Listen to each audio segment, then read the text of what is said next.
you can only watch it for the first time once. It'll be interesting to see what we catch and what we don't. Did you ever play the video game Mass Effect? This is where Babylon 5 is becoming Babylon 5. That was great. I love that. 100% completely accurate, definitive ranking of Babylon 5. I love it so much. We're officially into it, Jeff. The year is 2025. The name of the podcast, Babylon 5, for the second time. Welcome to Babylon 5 for the second time. My name is Tanurb Nella. And I'm Fej Nika. Tanurb Nella and I used to be Star Trek podcasters, but then we watched Babylon 5 for the first time and everything changed. Now we're watching Babylon 5 for the second time, catching all that cool stuff that there's no way we could have caught the first time around. You know, like what? Like what? Like how JMS named some of the characters. Brilliantly. Like there was Londo and there was Jakar. And there's this great character. This one should be like on the Mount Rushmore of guest characters of Babylon 5. Oh, 100%. Especially one-off guest characters of Babylon 5, because we met the wonderful, the delightful Tamav. Yep, we get to meet her today. What we didn't know the first time was her name is Vomit, spelled backwards. So great. But we know that now. So brilliant. We know that now. I love it. Well, along with all that stuff that we didn't know the first time and we're now catching it for the second time, Jeff, we'll go back to those proper names. Jeff and I are still searching for those sci-fi messages that we find in the series. You know, those things that tell us how things can be better in the future, hopefully, maybe how we can be better human beings to one another. Maybe they just hold up a mirror to society. Now, that being said, Jeff and I have seen this episode and all the rest of Babylon 5 before. So from this point forward, spoilers shall abound. Jeff and I have fair game to use anything from any point in the franchise, anywhere. So if you have not seen Babylon 5 for the first time for yourself, stop this video, stop this podcast, go back, catch us on our first watch, join us on that. That was a pretty good time. Join us there. You'll be there for the ups and the downs and the really, really high highs and the kind of sometimes low lows. And all the stuff in between. You'll join us for that ride. And then once you're done with this series for the first time, trust us, it's better this way because there is stuff to not be spoiled about. Then catch us on your own second watch back here. Hey, Brent, when you kind of gave this away a minute ago, but we're watching the episode Soulmates. Do you remember, by any chance, what you thought about this episode when you watched it the first time? Jeff, I loved this episode. You did. My memories from this episode. If you can make me laugh, I'm going to like you. This is a comedy. It's funny. It's endearing. I love how Tamav proves her loyalty and her trustworthiness, even though she was just the one that you're like, there's no way she's getting it. We know how JMS likes to set up to subvert expectations, but also fulfill subverted expectations. And this episode is a microcosm, really, of how he wrote characters like Jakar for the entire course of the series, and even Londo. I also remember being very disappointed that we never saw Tamav again, especially once Londo becomes emperor, because she should have just come back as we got Jokey McJokerson. Yeah, he came back quite a bit. Where was Tamav? The whole we time. Should have gotten her back. It occurs to me while I'm saying that, though, Jeff, the whole prime minister thing. Remember, we took issues with the prime minister thing. Yeah, or at least I did. A little bit. How's he going to be prime minister and then he's going to walk away from the thing? Like, he's not prime minister of anything. That's just a name and title only. It would have made much more sense if Tamav was left doing the job of prime minister while Londo was named prime minister. And Londo went back. You know what I mean? Right. Yeah. Like, and Tamav could have rocked some stuff, man. Totally. What'd you think about this the first time around? Love this one as well. I think this, like you said, it was fun, but also had a great story. Like, there wasn't this throwaway story that they just like had a comedy around. They had like real stuff happening. Yeah. It was good. I remember some really fun Jakar stuff. There's some statue thing that got kind of ridiculous and hilarious and deadly and whatever. Like, this is a great episode that, we talked about this all the way through the rest of the series, just the high points in it. What's cool, you're talking about, it's too bad we never saw Tamav again, in the Legions of Fire trilogy, the novels that talk about what happened on Centauri Prime after the series ended, we do get some Timov. And we see two amazing things happen in that, just real high level. Londo truly expresses his love for her in what appears to be the worst possible way. Like anyone, don't spoil me on this. I'm not going to spoil. All I'm going to say I'm is going to go through that at some point. Anyone who observes what Londo does would think he's just an absolute piece of Centauri garbage. Really? But knowing what we know, the purest expression of love. Is it? It's beautiful. And Timov ends up a hero, an absolute hero in the Good whole for thing. her. So you get a little bit of her, you get a little bit of one of the other wives too. So definitely a trilogy worth diving into. I like Nia's comment over here. She says that Timov's actress Jane Carr likely cost a lot more to book than Jokey McJokerson's actor does. That's a good point. Probably true. Probably true. Well, Jeff, that's what we remember thinking about this episode. I actually went back and listened to our first episode. That first watch we encouraged other people to go listen to. A little nervous about this. You want to hear some stuff that we actually said? Okay. All right. So here we go. Jeff, you noted that Delenn asking Ivanova about cramps, like you were noting that idea, because this is the episode where Delenn begins to learn what it's like to be a human female. Yeah. Right. And you asked this question, can Delenn now have human babies?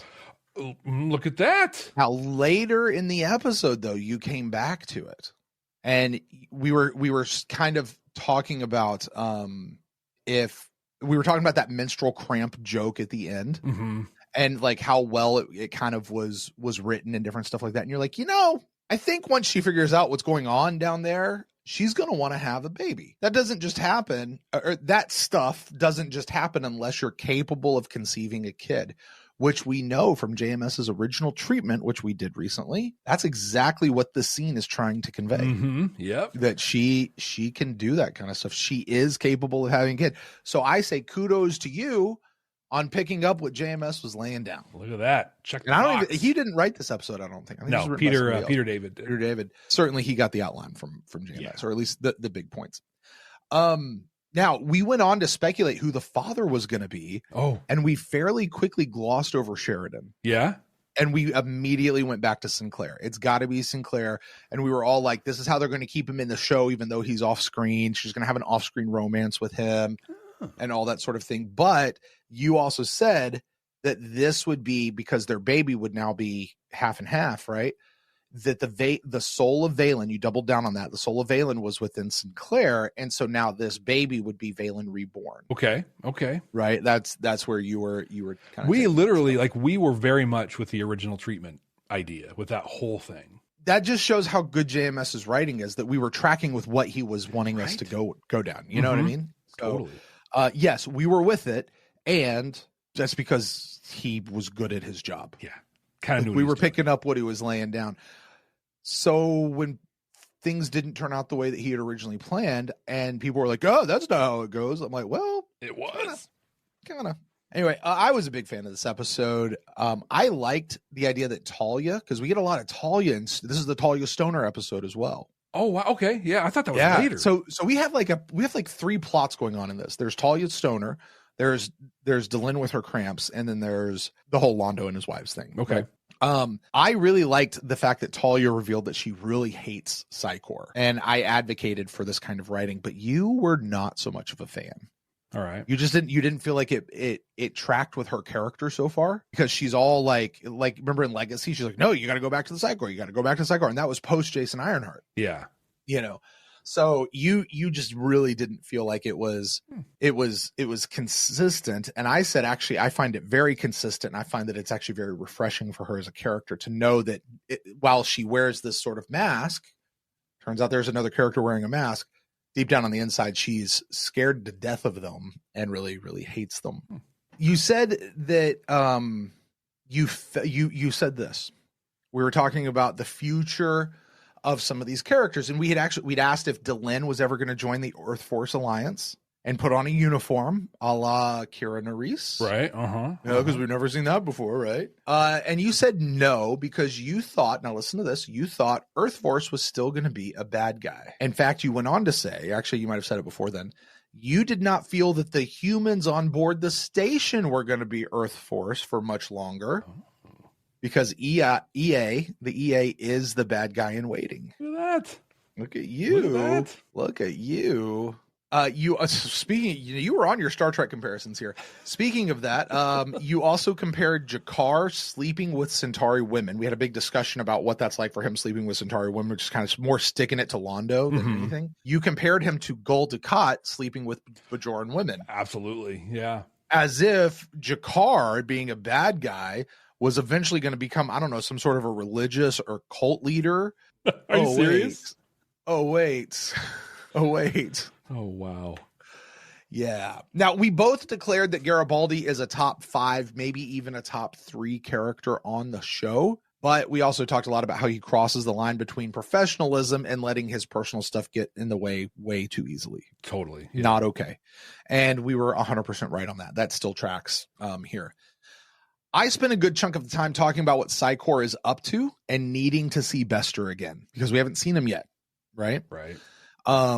To me, the number one question in Babylon 5, not about the shadows, not about Morden, not about any of that stuff. The number one question is, what is Psychor up to?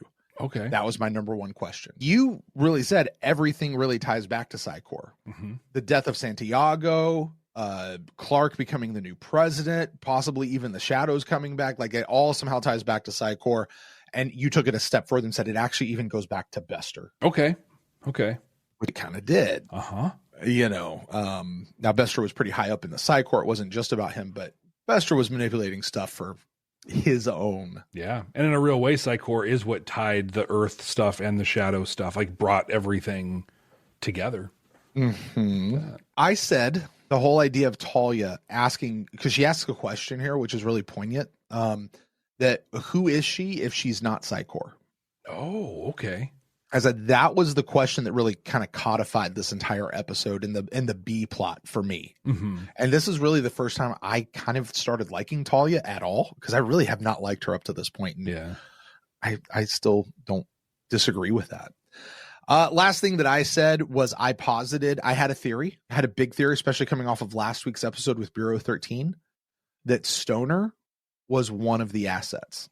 Oh, one of the components. One of the components. Yeah. Now, one of the things that we sometimes lament is that in our feedback, you and I talk about this, like in the feedback that we hear from our listeners out there. Pay attention, listeners. I'm talking to you here. Sometimes the things that we lament is we don't often hear enough about the messages portion. Oh, okay. Because to you and I, the most important part of this whole show is the messages. Everything else is just fun fodder that we talk back and forth. But the real heart of everything we do comes back to what are the messages of the show. And we happen to get a letter from a guy named David this week who works at a cancer center and said how in the darkness of everyday life for him, I remember that. The positive messages that we pull out was an uplifting thing for them. David, I bring that up not just to pat us on the back and toot our own horn. I bring that just to say, David, I don't know if you're still listening out there, but I hope you are. And I thought that email deserved another shout out because the idea that you and I, two knuckleheads, can bring some sort of a light in dark places. And frankly, it's not even us. We're just talking about what JMS and his folks did over there. Yeah. Right.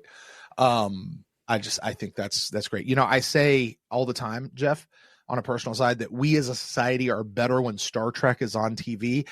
I need to amend that statement, though. The world is better when shows like Star Trek, shows like Babylon 5, shows like Stargate are on TV. We're better when that happens. Yeah, agreed. Those are the things that we said in our first watch through, Jeff. Now, I know you scour the internet. You look for stuff that JMS says or maybe some other people say. Did we get anything interesting about this episode? Sometimes there is, sometimes there isn't. What'd you find? Anything good? Almost nothing on this one. Really? JMS said... Not shocked, actually. Yeah, on this one. JMS said that Peter David is having the time of his life writing this thing. He loves where the character... Oh, no, let me back that up. Peter Jurasik is having the time of his life. Okay. He loves where his character is going. He loves the range of emotions that he gets to play. He says that he saw him for a bit on the set today shooting Soulmates, and he's just tickled, particularly since he's acting opposite of Lois Nettleton, Jane Carr, and Blair Volk. Kind of cool. The last thing from JMS really was Timov has a line in this one where in her Jane Carr voice says, "Who is this?" And he thinks that'd be a great voice for an answering machine. Who is this? It'd be good. But I may use that. You should. Let's pull it. My voicemail is let's hear. My daughter is 10 years old now, so my voicemail is probably 9 years old. Wow. I haven't changed it in 9 years. You've heard it, and I was in the car when I was recording it. Like I was sitting still, folks. But I said, "Hi, this is Brent," and she squealed from the background. I was like, "Hi, I'm Brent. I can't come to the phone right now because," and that's when she squealed. I was like, "Well, because of that. So leave a message. I'll get back to you or send me a text message." So it was real quick. But I've had so many people comment on that message that I'm like, I don't have the heart to change it. And it's cute. Like it was perfect timing, unplanned. So but that one might make me change it. Who are you? Stand by. We'll be right back. Are you ready to take your Babylon 5 for the first time experience to the next level? With our exclusive Patreon, you'll get access to all kinds of cool stuff that you can only find there. Our recording notes, unedited reaction videos, an exclusive Discord community. And you can even be listed as a producer of the show. Plus, we even offer exclusive meet and greets and hangouts. You won't find this kind of experience anywhere else. Get all these amazing benefits, plus the opportunity to interact with other fans from around the world. It's being part of a huge community where everyone shares the same appreciation for Babylon 5. Subscribe at patreon.com/Babylon5First. That's the number 5 and the word first to get access to these incredible benefits. That's patreon.com/Babylon5First. We can't wait to see you there.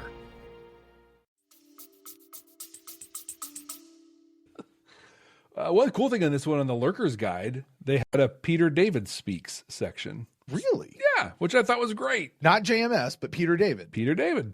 All right. Well, did Peter David have anything cool to say about this episode? Yeah, a thing that was pretty cool to say. Okay. And this is one we actually talked about, but I love that it's like validated here. He says, Daguerre was pestilence, Timov was famine, Mariel was death. Stop. I know that this is a reference to another thing. What is that thing? Remind me what that is. The Four Horsemen. Why is that important? Why are we making this comparison? Did we not say something about like they're the Four Horsemen of the Apocalypse or something like that? Londo makes a crack about it. He does. Okay, I'm asking this for real. Like I'm not trying to lead anything. Like he makes a crack about them being like the Four Horsemen of the Apocalypse or something like that. Yeah, he says something about they're pestilence, famine, and death. Okay. Cool. Sorry, I'm tracking with you now. I'm here. So he said someone. What are they again? So Daguerre is pestilence. Timov is famine, which is great because her last name is Vomit, right? And famine. It's pretty good. Okay. And then Mariel is death. And he goes on to say that originally I was going to have each of their names reflect their respective incarnations, but decided that was too cutesy. The only holdover from that idea, here is Timov's name, which of course is Vomit spelled backwards. You all realize, of course, that Londo is, by process of elimination, he's Oddnod. He's War. Yeah. Also Oddnull. Oddnull. There it is. But that's what there is on the internet about this episode. So what do you say, Brent? We watch it. Let's do it. You know what a fun episode will be sometime, though, Jeff? Is to go back and actually rename them according to that. Like, according to what would Daguerre and Ariel or whatever her names, what would have been. Where we go. Maybe not a whole episode, just a little segment. Yeah. But yes, let's go watch an episode, Jeff. If you're joining us for the first time, here's what's going to happen. Well, first of all, welcome. It's great that you're here. I understand why you picked this as your first episode. It's going to be great. But this isn't a thing where Brent and I watched this on our own and then came back and we're going to talk about things. We're going to bring it up right here, right now. We're going to watch it right here with you. It's going to be great. If you're on YouTube, you're going to see the reaction to the thing. We're going to edit it up and you're going to see the whole YouTube-y reaction video thing to this. If you are wanting to see the entire conversation, everything, the unedited version of this, we have that on our Patreon page, patreon.com/Babylon5 first. That's the number 5. The word first. There's a link down in the show notes. And if you guys are listening to this on an audio podcasting app, you're going to hear that reaction that Jeff just talked about. And then we're going to meet you on the other side where we'll share a few additional thoughts and maybe some of those brand new messages that we say are so important to the show. And we're going to find those ones that we uncover this time around. Jeff, let's hit the button. Let's do it. Accessing file. I guess it's all relative. Actually, it's relatives. I'm here to pick up some women. Yeah. You'll have better look at bars. No, I mean... Just kidding. So, who are these women? Diplomats? I love his laugh. Ambassador Mallory's 3 wives. A harem. Oh, the lucky dog. Yeah, Hashtag- that's not lucky. Yes. There she is. I am Timov, daughter of Al Ghul. You will take me to my husband. I was told there would be 3 of you. Who is this? Al No, Ghul? never mind. I said you will take Lugla? me to my husband. Is your hearing deficient? No, but I Then do let's be off. It is a pleasure to meet you. Oh, Should have put the Veer. emphasis on pleasure. She'd have loved you then. Pleasure? Veer? Yes, madam. Look, I told you back I on the transfer immediately once love where the hell everything you're about this going. episode. Tired of you constantly. Jeez, I'm sorry. What was I saying? Absolutely nothing. Right. I am not the droid you're looking for. Right. Now, see, he's supposed to be an empath. I don't know if Yeah. you remember that. He's supposed to be an empath, not a telepath, or at least he got changed into an empath. And somehow he now makes that projection of it.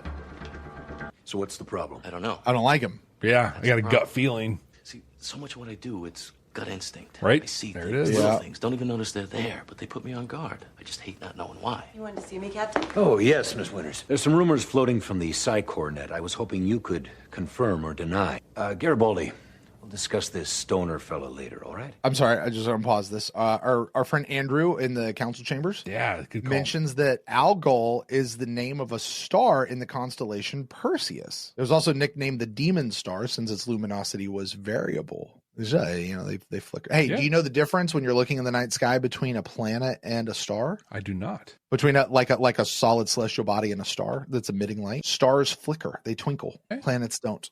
So Twinkle Twinkle Little Star is actually giant. There's no real such thing as a little star. Right? It's all Not, relative. not compared to us anyway. So planets wander. Yeah, but it's hard to like Andrew. So Andrew's act was because planets wander around. They do, but it's hard to track a planet like on a given night. Like, I mean, you could just be able to look up in the sky and go star, planet, star. Like that's how you can tell is because stars twinkle, planets don't. Stoner? Stoner barely knew her. Yeah, that was his name, Matthew. He's not here on Babylon 5. Is he? Oh, God. Is that a problem? Oh, it is. How did we get an ex-boyfriend and an ex-husband Only in the for her most rolling up in unpleasant here? sense. Psychor's And they're both coming after her. Psychor's a very small community. Like, Well, they're trying to mate. They're trying to breed them, right? Yep. Like, it didn't work out with her with one, so they're try another put one. her with another one, I guess. We talked about this new set a little bit Yeah. because this is the Earth Museum set, and you had a theory that this was a touring museum piece. Okay. So when we don't see it in a couple episodes, It's because that's it's why. moved on. Not in the mood. I gathered that. But as one person who sees another in pain, someone whom he considers a friend or at the very least an ally, Look at that. I just want you to know that I'm willing to listen. Jeff, that line right there was the line of message for us. I was just going to say, there it is. That's it. It was just this beautiful, like, hey, listen, yeah, I'm not your station commander, or I am your station commander. You're right. It's none of my business there.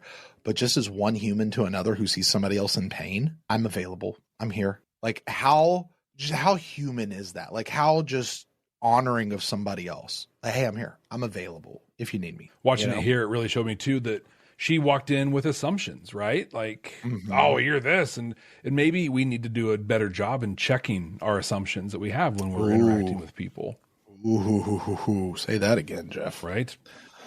call it checking your biases. Is what There you it go. is. But there you go. yeah, just be aware when you're talking to somebody that you don't know. You don't know what they're. You don't know what they've come through for that day, right? What they've been going through on that day. Yeah, you just don't know. And, you don't know, man. You don't know. I know judo, but you don't know. I love the show Ted Lasso, and I heard they're making another season, which I think is stupid and just, I mean, that's a cash grab. If anything, the show ended exactly how it needed to. Yeah. But there's a scene, and if you're not familiar, it's an Apple TV show, and Ted Lasso is an incredible football coach, college football, and then UK football, and he's just a cool guy. Like, he's great. And I have a whole episode over on the Starfleet Leadership Academy about it, actually, if you want to check it out. But there's a moment where someone's asking him, hey, man, how do you do it? Like, how do you just make people feel good and that they can accomplish things? And how do you bring that out in them? And he says, I just treat every person as if they're hurting, because we all are somewhere, somehow. And if you just have that care when dealing with another human, but in this, Talia came out, guard up. But, it makes sense in a sense, though, where brought up in Psychor, Sheridan's a normal. He's a mundane, right? He doesn't care about me. I've been told my whole life that he doesn't care about me. Yeah, I have to keep my defenses up because he's dangerous. So we're seeing a lot of interplay right there. All fair points, all good points, and observations only could be known having watched the whole show. I want you to understand.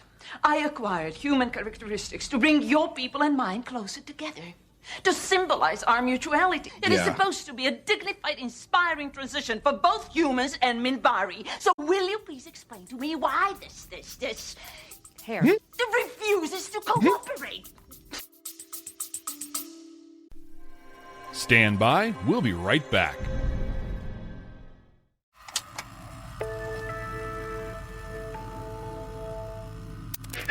Looking for a fresh start? Ready to leave behind your old life, crippling debts, and legal entanglements? Then consider an exciting new opportunity with The Company. At The Company, we believe in purpose, progress, and plausible deniability. You'll enjoy competitive monetary compensation, meaningful job titles, and scenic work environments, like a soundproof observation post in an undisclosed location at an extremely high elevation. Looking for a new start? Then consider a job with us. This could become the last experience you'll ever need. The Company. We see you. We need you. We own your future.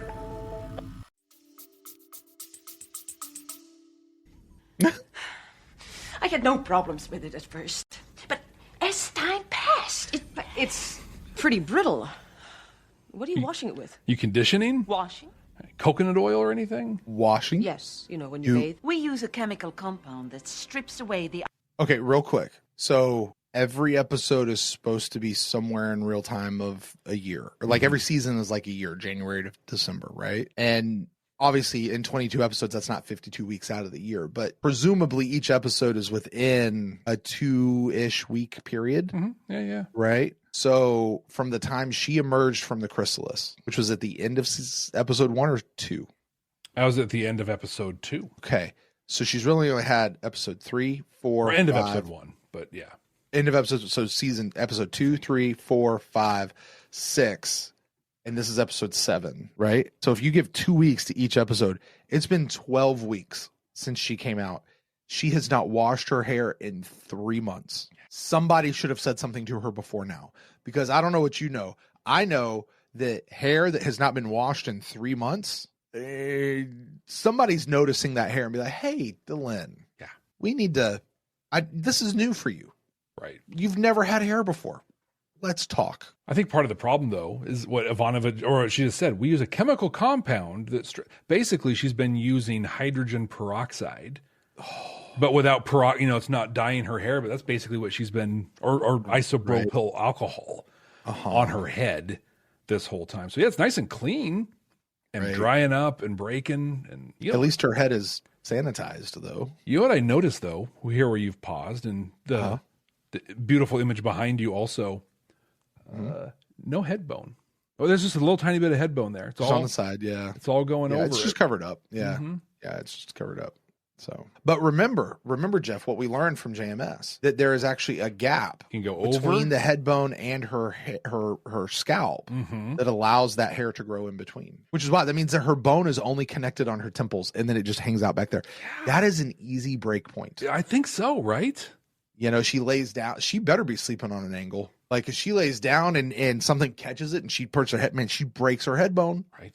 Ow. Outer layer of the epidermal tissue. It is symbolic of being reborn each day. Of course, it's symbolic. You've been using this on your hair? Yes. Yeah. Don't you? Just immersing your body in water to remove the sweat and... We do not perspire in the same way you do. We don't stink like you humans. But you do now. Ambassador, maybe I should get somebody else to deal with this. Do you know what to do? Well, yes. Can you brush hair?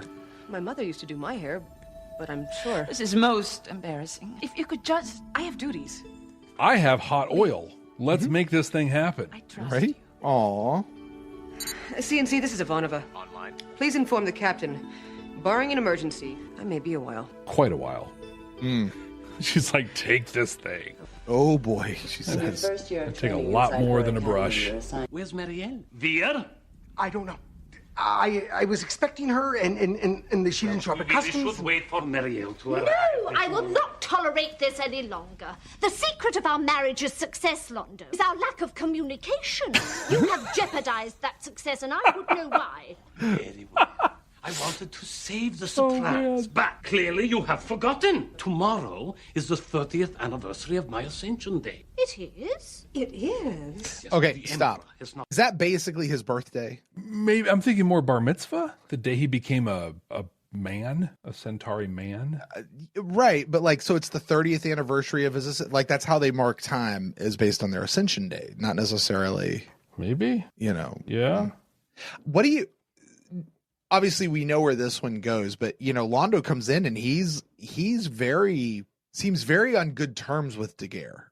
Yeah. Uh-huh. You know what I mean? Like that might be a marriage that actually works. And then him and Tamav are like, oh my God, what's going on here? And I think they play different roles, right? Like you've got Daguerre, who's the dutiful wife, doing what's expected and making sure her husband knows that he's important. And Tamav, who's like, dude, find the whitest part of my butt and kiss it. Like, come on. No, not dealing with this at all. Right. But what's it also strikes me, and this is probably just purely my own culture, right? Mm-hmm. The idea, like, these are his two wives. They know of each other. They have no problems with each other being a wife. You know, they may have personal issues with each other. Yeah. You know, and there's a third wife that they're going to wait. And what are we all doing here? Why are we like, I don't understand polygamy. It's not my thing. Right. I'm not judging it. I'm just saying I don't understand it. So this conversation strikes me as a little off of like, where's my other wife? And you guys are all great with it. Like, yeah, interesting. It's weird to me. Normal for them. Normal for a lot of people. Normal for a lot of people. Mm-hmm. A lot of different places. I can't, like, I think of Dr. Phlox over on right. Enterprise, where like he has 3 wives and each of his 3 wives have 3 husbands, of which he is one. Yeah. And, you know, so it's like, this is a family dynamic of like 27 people or something like that. What I love about that dynamic, and they even talk about it, there's this many relationships within, I forget what it is, but what I like about it is it's not a patriarchal dominant relationship. This is one husband, 3 wives to serve the husband. And that's kind of the model that we see here in society, where it's all about the dude having multiple wives. It just makes sense, though, for if you're going to live this lifestyle, women should be able to have multiple husbands or whatever's. Like, it shouldn't be, you know, so binary and so dependent just on the male figure in the relationship. Listen, I fully believe what's good for the goose is good for the gander. Mm-hmm. You know, and vice versa. Right. So. No time to shop, unlike my beloved wives, who always find the time to run up my credit accounts. In any event, he wished to give me a gift in honor of my service to our people. The gift he gave me was any one wish within his power to grant. And what was your wish, my sweet? A divorce! An easement from the arranged marriages to my 3 wives. However, the Emperor requested that I keep one of you to be by my side for future state affairs. So, by tomorrow, I will choose one of the three of you to remain my wife. The other two will be gone. Gone! You'll receive no further money beyond the vast amounts of my savings you've already diverted to other accounts. You have no title, and you have to do without the privileges to which you have become accustomed. Small repayment for the many years of joy you have given me. I want to go back here real quick, Jeff. Okay. So you and I know how this ends. Yeah. We know the three wives. We know how this goes. Okay. I want to roll this back, and I want you to play specific attention to the look on Tomov's face and the look on Daguerre's face when they find out what's going on. Okay. And I want you to read it for me. And I want to see if you and I are reading the same thing. Okay. Counts will be gone. Look at that face. And look at that face. Gone. You'll receive no. Okay, now read these two faces. Yeah, Daguerre's scared to death. Tomov is just looking at him, and she just sort of looks off to the side and like purses her lips a little bit, like. The minute he says a divorce, her face says, "All right, dude, fine. Just cut to the chase. Like, quit wasting my time. Just whatever you're gonna do it." Where Daguerre's like, well, because she knows about the money. Like, as long as the money's going to get cut off, and Daguerre's like, oh, "You can't do that." See, here's how I read Tomov's face. When he says, "I'm going to choose one of you to stay my wife," I read that as Tomov just going to be like, "Well, it's me." Like, she's already there. She's like, "Well, it's me." Yeah, I can see that. But Daguerre is like, "No, I can't. Hey, yeah. Oh my gosh, my life is about to be ruined. Maybe unless I can, convince you one way or another." Well, I think for Tomov, it's just confidence. I think it's one way or the other. It's going to be me or it's not going to be me. But I don't even think for her, because she knows. I think Tomov knows that she's in more control than anybody else in this relationship, and that includes Londo. At least that's how I read it. I can see that. I can totally see it. See, Nia's like, Tomov is like, "Well, if I'm getting divorced from this schmuck," I don't think she thinks that at all. There's that first like, "I'm going to get a divorce," and she looks at him like, "Huh." But as soon as he's like, "I'm going to pick," I got to pick one of you to stay, she's all like, "Okay, all right, okay. Fine." That's like, I read it as a full, like, it's like she's not even worried about this at this point. Not because she might be gone, but I don't think she even thinks she's going to be gone. Not even on the table. This is just, so these other two are gone. Yeah, that's what this is. And okay, now why is that important to her? Why does that? I want to get to that scene between her and Franklin, because I don't remember exactly the reasons she gave. But I want to get to that spot. So one thing I want to call out in the Legacy of the Fire trilogy, but Tomov and Daguerre play a role, and Daguerre's is just it's heartbreaking what happens to her. But I'll just say Veer gets to experience some pretty incredible stuff along the way. Yeah, our friends in the council chambers are all saying that's not how I read it. That's not how I read it. That's not how I read it, and that's totally fair. I'm just telling you how I read it. Most people are with you, Jeff, on a nope. Well, I don't even think that she thinks she's gone. I think she doesn't care one way or the other. She's like, "I'm good with you. I'm good without you. Just tell me what's up." Yeah. I can totally see what you see. I can see that though. She's like, "Oh, yeah, okay, yeah." Came all the way out here to still be married to you. Great. Thanks for wasting my time. Right. All right, here we go. I might be Andrew. You're right. Hello, Londo. Miss me? I said it then, and I'll say it again. By far, Mariel is the prettiest of them all. Okay. But she's also the one that's like, yeah, you might have fallen for her looks way back in the day, but you also know, like, she is not pretty to him anymore at all. Yeah, right. There's nothing at all. I want to, Andrew in the council chambers chat corrected me. Daguerre is not the one in the Legacy of Fire trilogy. It's Mariel. And to not give that away for you, I'll just say, Brent, that Veer has one hell of a ride, and it's heartbreaking what happens to her. Are you serious? It's dude. It's totally Mr. Home. It's Mr. Home or Lurch or whatever. Right. Ambassador, we've received an invitation to... Yes, Lanier? An invitation to? A celebration for Ambassador Malari, the 30th anniversary of his ascension. Veer, her eyes are down here. Her eyes are down here. Yes. Lanier, we will accept, of course. I will convey that message. Anything else? Say something about it, Lanier. Yeah, there you go. Actually, it's oddly relaxing. On Earth, you have these creatures, insects attracted to flames. Yes, moths. They're drawn to flames and bright lights and get burned. Marielle is drawn to men of power in that same way. But trust me, she burns them. We'll talk later. I still have so many questions about interspecies physical relationships with the Centauri. Yeah. They just have different equipment. Uh-huh. Glad to see you. So how does it all work? Mm-hmm. Yeah. Not a word for your ex? Not one syllable? No, none. Why have you come here? You never were a big believer in coincidence. We had something once, Talia. You had something, not we, and it's nothing I want any part of. I'll add it to the list of things you don't want any part of. Good. Like and Psychor. Walk away. Right. Then I forget.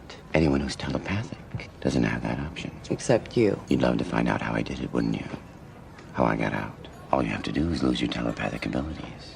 Oh, that's all. I did it. What? They have no hold on you. I could arrange for them to have no hold on you either. It's interesting the word, having a hold on him. Out of Psychor, Talia. Talia.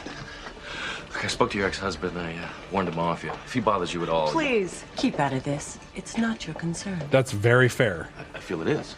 Feel differently. She is very... Oh, okay, was that influenced by Stoner? Did Stoner put that into her? I don't know. I just say it felt evil Talia. It did. It had that vibe to it for sure. Timov should be here too. You seriously expect me to become involved in your sexual Olympics? Love her. Yes. They're merely expressing their feelings for me. I can do that. You haven't changed. You have. You've devolved.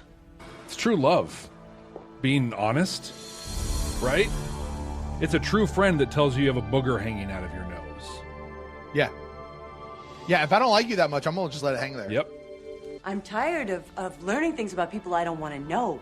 I'm tired of having them shrink away from me because of what I might find out. And I'm tired of being a part of an organization that scares the hell out of me. I like that honesty, though. You did not the first time. I know, because I didn't think it was consistent. But you know what I know is in the next episode that we're going to watch, which was originally slated to air before this one, is when she has a big transition around her feelings for on Psychor. Oh, there you go. Very different second time impression. So if we would have watched the next episode first, I think this would have made more sense. It would have influenced that a little bit more.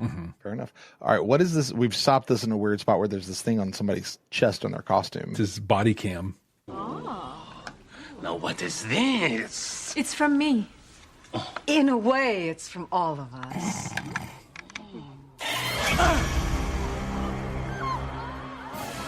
That was not shot well. No. Like, what This is Sheridan. I need an emergency team, fast. Right away, Captain. Metabolism is accelerating exponentially. Brainwaves are all over the place. Dude, I could do with a little Can you create an antitoxin? exponential metabolism ramp up. Transfusion might do it, but we don't have enough of its type in the blood bank, and we've never been any good synthesizing Centauri blood. I didn't know. I swear I Be didn't. quiet. Sick of your whining. You can see some concern on Timov's face. You do realize that he's not made his divorce decree official yet.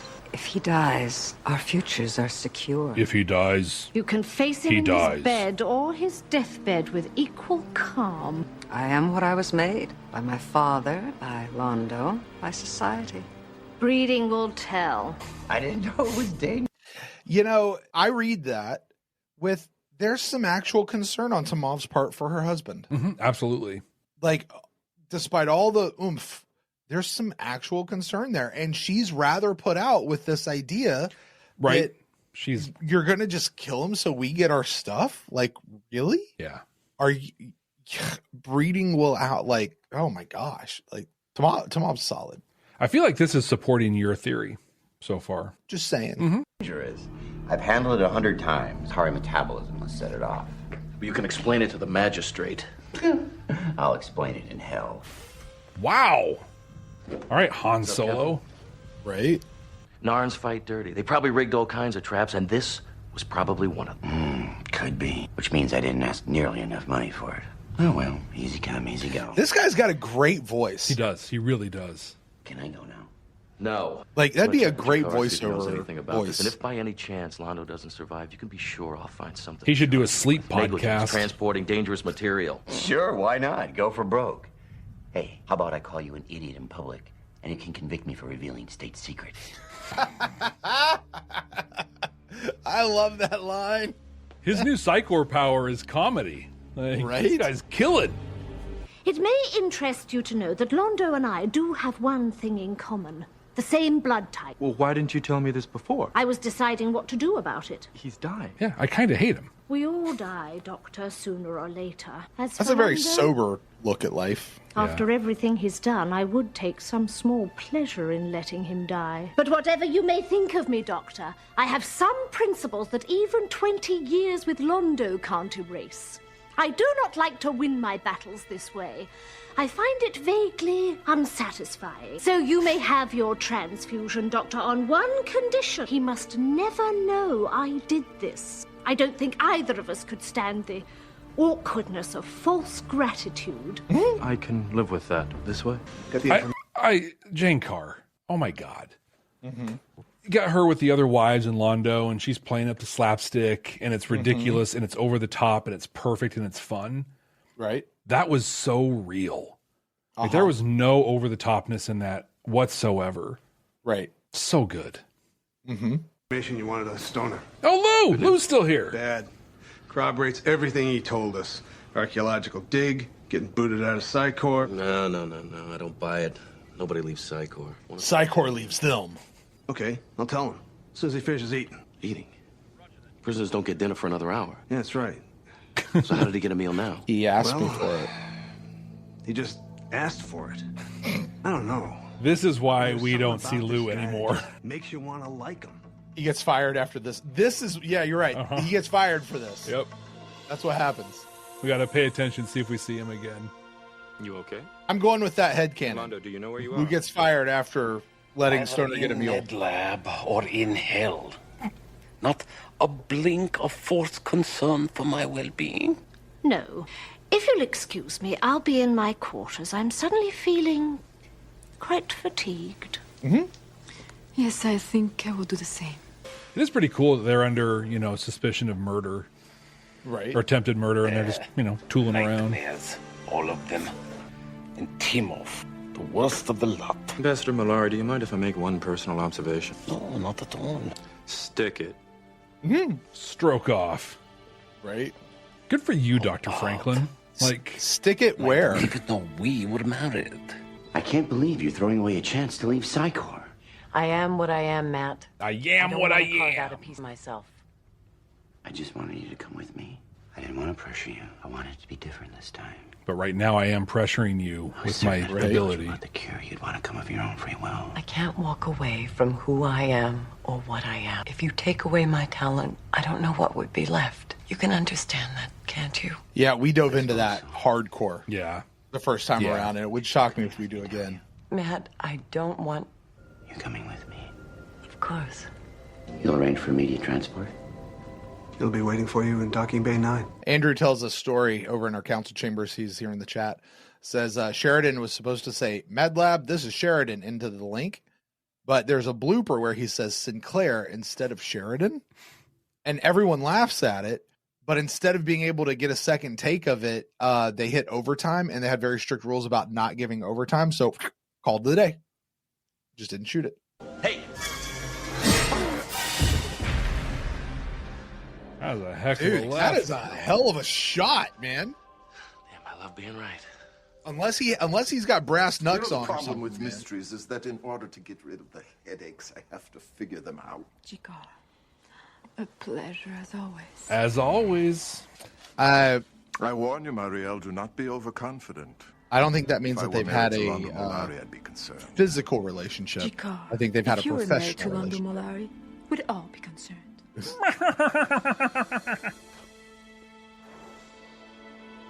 You see that? If they haven't, he sure wants to. Oh, he certainly wants to. Uh-huh. And your theory was because it's like he's like sticking it to Londo. Quite a piece of work, Mr. Stoner. All right, Londo. Why did you choose to keep me as your wife and not them? I've made no pretense of affection for you. I find your recent actions contemptible. I'll never love you. At best, I'll tolerate you. And I'll never be what you want me to be. Why me? Because with you, I will always know where I stand. Oh, Londo.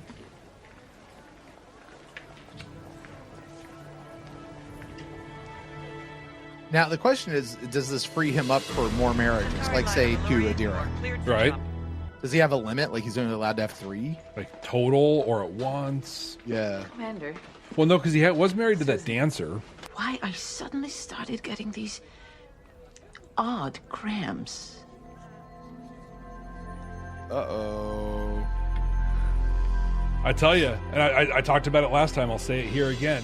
They're playing that for laughs, but that you don't end an episode like there's intent in ending the episode with that. Like, yeah, that's your dun dun dun. Well, that's when we first heard about Santiago, and it's just a newscast off on the TV, and then it's the whole next 4 seasons. Right, because this is all about, oh, she's about to have a period, and that's not fun. She's gonna have to go through all that stuff. Ha ha ha ha. Ha ha ha. But A equals B and B equals C, so A's got to equal a new baby. Yeah, it's the simple Pythagorean theorem. Yeah, that's exactly what that is. Yeah, A squared B squared C squared. Simple math. Yes, that is simple math. Actually, it's really not that hard. It's not that, but it's not. And hey, go back to an earlier conversation. Our very own Nia shares a credit with Stoner on Halo Infinite, or shares credits. They don't have the same credit. Okay, but pretty cool. Pretty cool. Very cool. So Brent, you loved this the first time around. I have no idea what you thought about it this time. What? This is where I want to be like, it was all right. Whatever. No, I love this episode. I still love this episode. It's so good. Yeah. It's start to finish. This is a perfect episode all the way around. It's great as a one-off. It works in the overall scheme. And I'm going to say something, Jeff. I'm going to fix something that I said during our first watch. Okay. I said I wasn't sure if this episode was so good because it's been kind of couched in an otherwise meh first bit. No, this is just a good episode. The writing is tight. The stories are tight. The plots all work together very, very well. It's funny. It has pathos. It's got humor. It's got meaning to it. It's just a great episode all the way around. Yeah, if I could nitpick and be like, oh, I didn't like some of the way Andrew Thompson showed up in this scene. It was fine. It was the things that weren't awesome were still fine, but this was a fantastic. It was fun. It was serious. It was everything. Yeah, this was great. This was great. And we talked about it during the episode. Incredibly powerful messages as well. Absolutely. I'm sure we talked about this the first time around, but just Timov's silent sacrifice. I mean, that's caring about someone. She didn't do it for credit. She didn't anything. She just did it because it's the right thing to do. Yeah. And here's the question. So let's have this. Did she do it because she has any sort of feelings for Londo, which she says in the end, I'll never love you and I'll never whatever, and blah, blah, blah. At best I'll tolerate you? Or did she do it just because Londo is a human being and she just cares for life, or a Centauri being? Right. And she just cares for life. And it's, as you say, it's just the right thing to do. Yeah. She has the ability to cure him. She has that ability. It's not going to cost her a lot to do it. So shouldn't she just do it? Even if she doesn't really care for the guy? So what do you think? Was it because of Londo and his status, or was it just because it was truly just the right thing to do and she had a certain set of principles? If I take the episode on its own, I'm going to say she did it because it was the right thing to do. Okay. Like he's dying and she leaves. We just need this blood type and he'll be fine. She's like, yeah, I'm not going to do it. And then she went back to her course and she's like, God, I couldn't live with myself. I couldn't if I did this. I'm going to kill him. And it was the right thing. But I think understanding a little bit more about how she shows up when he's emperor and how she performs as his wife. And even after he does the stuff to her that he does, the way she's there, I think that she truly, truly loves him. Yeah. I think that's what it really is. Like in her own way, right? Sure. Well, and it's the thing too. Londo's not a person you're going to get lovey-dovey with. Right. And he's not going to respect that. He didn't, right? With Daguerre, she's, oh, my wonderful, blah, blah, blah. She's fawning, and he's eating her lunch, just like, no. But Tamav, who goes toe-to-toe. Yeah. And you see that with Jakar, right? He and Jakar are great friends because Jakar stands up to him. Tamav is his great wife because she stands up to him. That's what he's looking for in people. He and Veer start clicking when Veer's like, bro, no. Yeah. Not cool, dude. Mm-hmm. Not cool. That's right. Jeff, we kind of have a rule when we're re-listening to our old episodes is we stop when we get to the messages. We try. Yeah. I didn't though. And I kept listening. And so I'm having a hard time. Like, I don't want to just rehash the messages we had in the first episode, but it stands out once again. So poignant to me. Talia sitting there saying, if I don't have the core, then what am I? Yeah. Who am I? If I don't have my powers, who am I? And you and I spent a lot of time rehashing. I don't want to rehash it all the way through, but I am going to point it back and say, go listen to that. Jeff, if we can make a note to remember to make sure we're putting a link to the first watch episode in our notes. We do. Yep. Great. You guys, I want you to go check that out and check out that full conversation. But the summation of the whole thing, you are not what you do. You are you. Your value is in you. Yep. Your value is in your humanity, not what you can do for people or not what you can do for the world. And who you are without that is you're still the person. I want to add to what because I remember the conversation. We have that conversation a few more times through the series. It's a powerful, powerful lesson. But in my professional life, I've really been reflecting. There's so much. I've been in a new role for a while. I'm about to start another new executive role, and just really spending time observing the behaviors of other people, and I've come to the conclusion that every negative work interaction that you have that's not customer related, but like just within the workplace, is because people place their personal value in their profession, in their title, in how important their work is or whatever. And that doesn't work, because when that happens, you make decisions for the wrong reasons. You take things personally that aren't personal, and you create a toxic work environment where people just hate being. If you know that you have value just by virtue of your life, your existence as a human being, that you have worth because of who you are, well, then your work is cool. You can just go and be a cool person at work because it's the thing you do, and it's great and whatever. And if you don't have that work anymore, it's cool. You're still fine. Yeah. Awesome.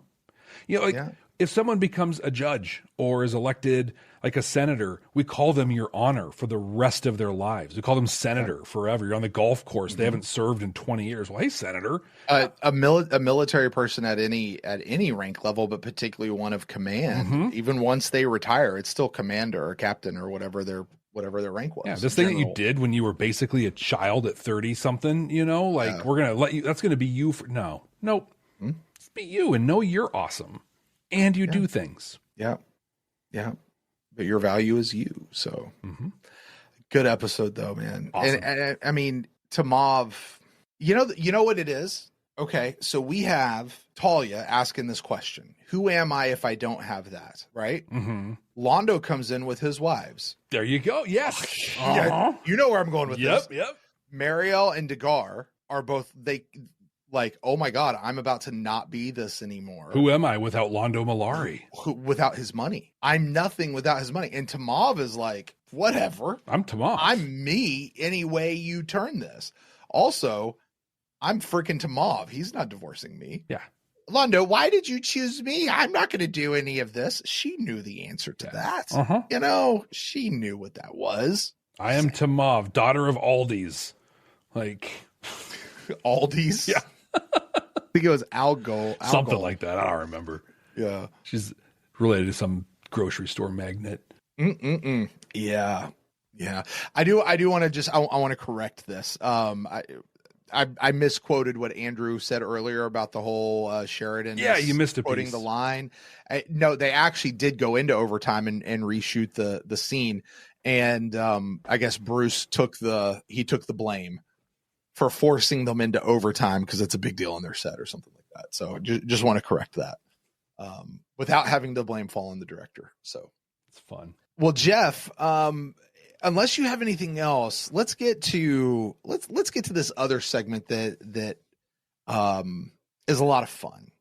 Because, this thing we like to do since really season 2 of our first watch, because we didn't do it during season 1, is we create our 100% completely accurate and definitive ranking of Babylon 5 of season 2. Jeff, now I will tell you, when we did this the first time around, this episode at this point in the season went to number 1. It did, yeah. Where does this episode wind up at the end? Let's see. Because I know you have that like at your fingertips. Number 11, right above Points of Departure, right below Knives. Wow. Okay. That feels really low to me, but this episode went to the top. I just got to tell you, looking at like the top 10. Yeah. Yeah.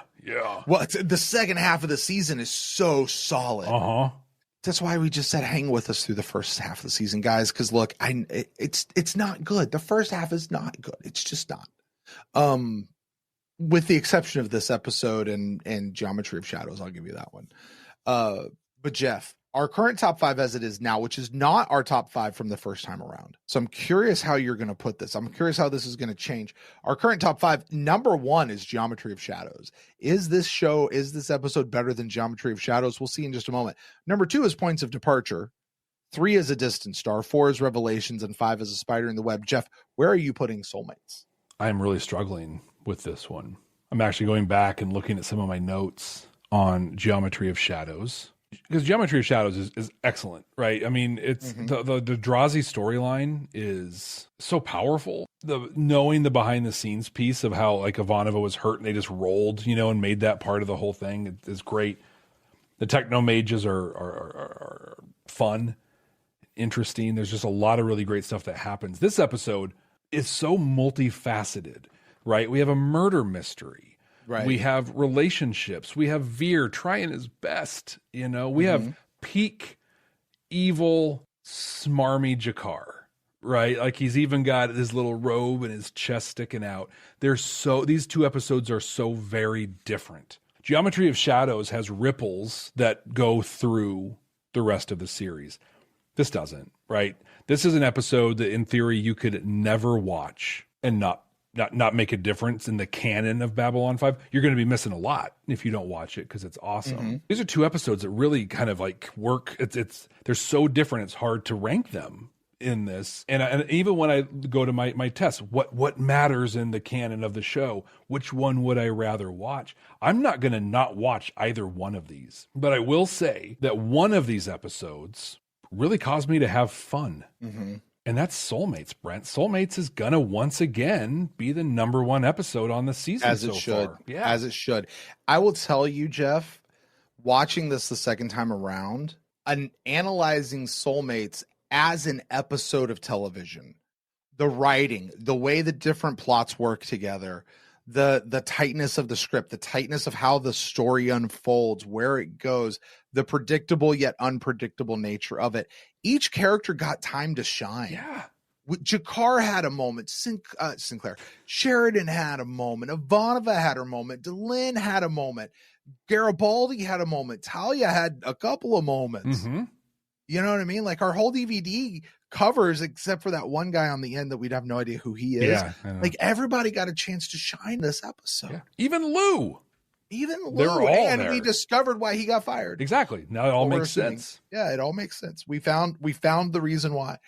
It's just a great episode all the way around. So it's hard. What I want to do right now is I want to make a prediction that this episode is going to wind up a lot higher than 11 by the time we get to the end of the season. I can't do that because of how strong I know the back half of the season is. And if we get through the back half of the season and this season is not as strong as I remember it, I'm going to be very disappointed. I agree. I don't think we're going to be disappointed, though. I do want to call out Dundradal over in our council chambers chat, where I had said the first half of season 2 just goes it's just so bad. Points it out. It does seem to fly by on rewatches, and I will say it does seem like we're clipping through these episodes. Yeah. I think it's because we know so there's whatever's next week, right? And then we know there's Gropos, and then kind of after that it turns. Yeah, it goes. I think there's like one more episode after that, but then the rest of the season just goes. So we know we're so close. We know right now that we're so close. You and I had no clue how close we were. Exactly. Yeah. In the last one. So, well, Jeff, that's going to do it for Soulmates. It is. We're going to wrap this up. Next week, we got an episode back on deck. I'm trying to remember this episode, and I think sometimes you tell me the title of an episode and I know immediately what it is. Mm-hmm. Sometimes I don't. This is a time where I don't. Do not tell me what this episode is. I won't. But my memory says this is probably a good episode, or one that we're going to talk about quite a bit, because I feel like this is an episode we reference quite a bit. It's A Race Through Dark Places, Jeff. It is. Jeff, do you remember what your prediction was the first time we went through this? We didn't know what the episode was going to be about then. Do you remember what your prediction was? You clued me in to it when you mentioned that other guy on the DVD cover. Yeah. Whatever. I thought, whatever his name is, I figured this was going to be a follow-up on that guy and like his whole trying to chase down the shadows in hyperspace, right? Because he got that thing. But I remember, and you listened to it, so you tell me if I remember this correctly or not. But I remember making a statement that we're probably getting back to the shadows, but I don't really care about the shadows at this point, and I'd rather focus on all the other things that are going on. Yeah, that's pretty much exactly what you said.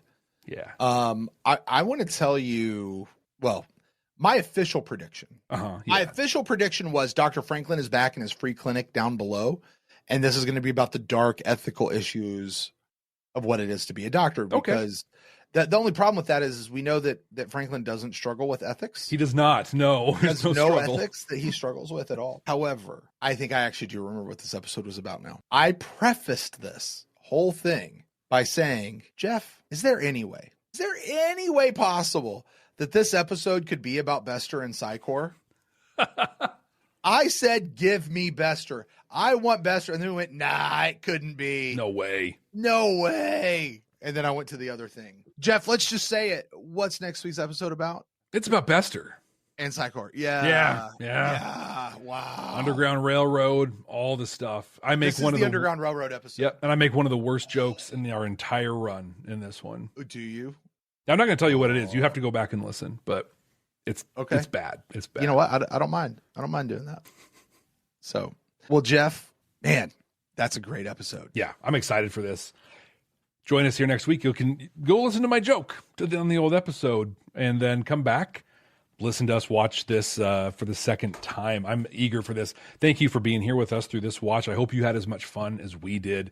Subscribe wherever you're watching, wherever you're listening. Give us a like, stars, all the different things that you can do. Thumbs up on some of the things. Comment if there's an opportunity for you to make comments. I know on some of the podcast apps out there, they've got, episode specific comments. Leave them out there. It's fantastic. When we see those, we love to respond to them. Please do. The one thing you can do, though, that means the absolute world to us is please share this show. Share it with somebody who you think would have a really good time, just like we are, just like you are. So until we get to race through dark places, we will. Hey, Jeff. Yeah, what's up, man? Hey, you know what you are? No, Brent, I don't. What am I? Jeff, you are my podcast soulmate. Really? Dude, thanks.